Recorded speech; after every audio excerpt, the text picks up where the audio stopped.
पूर्णिमा से ही हो जाता।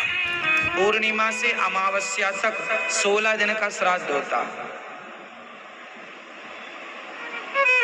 16 दिन का ये पितृपक्ष होता। ये पितृपक्ष जो आने वाला है कल से, इस पितृपक्ष में आपको क्या करना चाहिए वो ध्यान से सुनिएगा। हम शास्त्रों को जब पढ़ते हैं तो उसमें हमें मिलता है कि हर पुत्र को चाहिए कि वो अपने पूर्वजों का श्राद्ध करे। साल भर आप भगवान को याद कीजिए, साल भर आप अपना घर का काम कीजिए, पर साल में 15 दिन जो होते हैं, 16 दिन कल से पूर्णिमा से ही शुरू हो जाता है और जाके अमावस्या तक रहेगा ये पर्व। तो कहने का अर्थ ये है कि यहाँ जैसे आप बड़े बेटे हैं अपने घर में, तो बड़े बेटे को श्राद्ध करना चाहिए। दान, श्रद्धा से किया गया कर्म, श्रद्धा से किया गए कर्म को किसके लिए? अपने पूर्वजों के लिए। श्रद्धा से किया गया दान, श्रद्धा से किया गया उनके लिए कर्म श्राद्ध कहलाता है। श्रद्धा से किया गया श्राद्ध होता। श्राद्ध किसे करना चाहिए? श्राद्ध बड़े बेटे को करना चाहिए। यदि बड़ा बेटा करे तो अच्छा है, नहीं करे तो मझले को करना चाहिए। अब मझला भी नालायक है, नहीं करे तब छोटे को करना चाहिए। करना तो बड़े को चाहिए। अच्छा, जब तक पिता है तो पिता श्राद्ध करेगा, पुत्र नहीं करेगा। ये श्राद्ध की विधि कौन करेगा? पिता। पिता है कोई तो करे। क्या क्या कर सकते हैं आप अपने पूर्वजों के लिए? अब हम आपको बताते हैं क्या क्या करना चाहिए, क्या क्या कर सकते हैं। हमें यदि आप गया जी जाना चाहें तो आप गया जी जा सकते हैं। गया जी में वहाँ पंडे लोग विधिवत आपका श्राद्ध कराएंगे। फाल्गु नदी होती है, वहाँ पर श्राद्ध वहीं होता है। गय नाम का एक भक्त था भगवान का, था तो राक्षस, पर भगवान की शरण में चला गया तो भगवान ने कहा तुम मुझसे कुछ मांग लो। भगवान ने कहा मुझे पवित्र कर दीजिए। भगवान ने कहा तुम मेरी शरण में आए हो। उसने लेटकर प्रणाम किया भगवान जी को। गय नाम का व्यक्ति था तो लेटकर प्रणाम किया। भगवान बोले तुम तो पवित्र होगे, आज से तुम्हारे ऊपर जो जो श्राद्ध करेगा अपने पूर्वजों के लिए वह भी पड़े रहना। तो उसी के शरीर में आज भी ये श्राद्ध, पिंडदान इत्यादि तर्पण होता है। आज भी वो गया तीर्थ वही है, गया वही है। तो गया जी हमें जाना चाहिए। यदि आपके पिताजी का आप श्राद्ध करना चाहते हैं, पिंडदान। अच्छा, पिंडदान कब से होता है? जैसे 13वीं होती है ना, तो 13वीं के दिन भी पूजा होती है, उसमें भी पिंडदान होता है। वो पिंडदान उसको प्राप्त होता है जिसके लिए हम कराते हैं 13वीं। जो भी अपने पूर्वजों के उस ऋण को उतारें जो ऋण हमारे माथे पर है।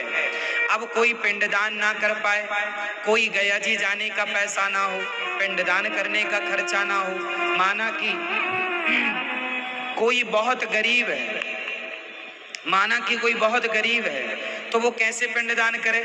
ना गया जी जा पाए, ना भागवत जी की पोथी करा पाए, ना कुछ काम कर पाए, वो उसके पितर कैसे तृप्त होंगे? माना कि कोई व्यक्ति बड़ा गरीब है तो उसका भी एक उपाय है। कहते हैं कि आप दोनों हाथ उठाकर, यदि गरीब हैं तो अत्यधिक, कोई बेटा अपने पूर्वजों का पिंडदान श्राद्ध ना कर पाए, धन का अभाव है, तो दोनों हाथ उठाकर अपने पूर्वजों को याद करे, हे मेरे पूर्वज, हे मेरे भगवान, मेरे पूर्वजों को हूँ कि मैं उनके लिए कुछ ना कर पाया।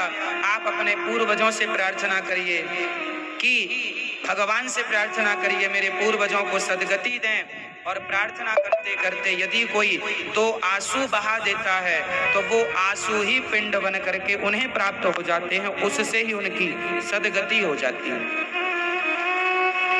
हम कहना ये चाह रहे हैं कि भले श्रद्धा के आंसू बहाओ पूर्वजों के लिए, पर कर्म करो,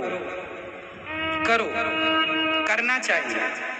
क्या क्या कर सकते हैं आप लोग अपने पूर्वजों के लिए भागवत जी की पोथी करा सकते हैं। गया जी श्राद्ध तो कराना ही है, पर भागवत जी से भी हमारे पूर्वजों की सदगति, गया श्राद्ध से सदगति होती है और भागवत जी से सदगति होती है। भागवत जी की पोथी इस सुनवा सकते हैं। धुंधकारी ने जैसे भागवत सुन के उसकी सदगति हुई, परीक्षित जी की सदगति भागवत से हुई। कोई व्यक्ति कितना भी बड़ा पापी हो, यदि जीवन में कुछ ना कर पाया हो और आप उनके लिए भागवत श्रवण करा दें तो उनकी सदगति हो जाती है। ये भागवत जी की महिमा है, ये तारना जानती हैं सो तारती। तो आप भी पूर्वजों के लिए इस श्राद्ध पक्ष में पोथी पाठ करा सकते हैं। संग आप अपने घर भोजन कराइए। अच्छा, ब्राह्मणों को निमंत्रण कब करना चाहिए? इसका शास्त्रोक्त नियम है। जैसे आपकी पंचमी तिथि आई, आपके पिता की, दादा की, माना कि पंचमी को लाएं तो उसमें एक शर्त है, यजमान को और ब्राह्मण को दोनों को, जैसे आपने आज हमें निमंत्रण दे दिया कि महाराज जी आप श्राद्ध में आना है, तो आपने किसी ब्राह्मण को कहा कि पंडित जी कल आपको श्राद्ध में हमारे घर आना है। पंडित जी ने बोला आऊंगा, तो फिर उस दिन आपने बोल दिया तो आपके जो पितर हैं वो ब्राह्मण के भीतर जाकर प्रवेश कर जाएंगे कि आज देवताओं का खाया हुआ पितरों के पेट में चला जाता है, जैसे माँ का खाया बच्चे के पेट में। तो उन्हें ब्रह्मचर्य का पालन करना पड़ेगा। यदि उन्हें अपना ब्रह्मचर्य खंडित कर दिया यजमान ने या ब्राह्मण ने, तो वो पूर्वज फिर स्वीकार नहीं करेंगे। तो फिर इसका उपाय क्या है? बोले आप जिस दिन श्राद्ध है उसी दिन आप निमंत्रण दीजिए। आज श्राद्ध है आपका, तो आज सवेरे 6 बजे निमंत्रण देने जाइए। लेकिन अब ब्रह्मचर्य का कोई पालन करे तो अच्छा है, अब ना करे तो शास्त्र जो कहते हैं वो मैंने आजकल देखिए, इसलिए पहले हर गांव में 2-4 ब्राह्मण होते थे ताकि ब्राह्मण ही प्रसाद पाए। प्रसाद तो फिर आप सबको पवाते हैं, समाज को, गांव को, जितना आपकी श्रद्धा है, पर ब्राह्मणों को प्रसाद पवाएं, मड़िया चकाचक खवाएं, मस्त उनको भोजन प्रसादी करा के दान दक्षिणा दें, तब जाके पितरों को तृप्ति मिलती है। तो ये श्राद्ध पक्ष है, पितरों को आप जो भी दे सकें, उनके निमित्त जो भी आप करें वो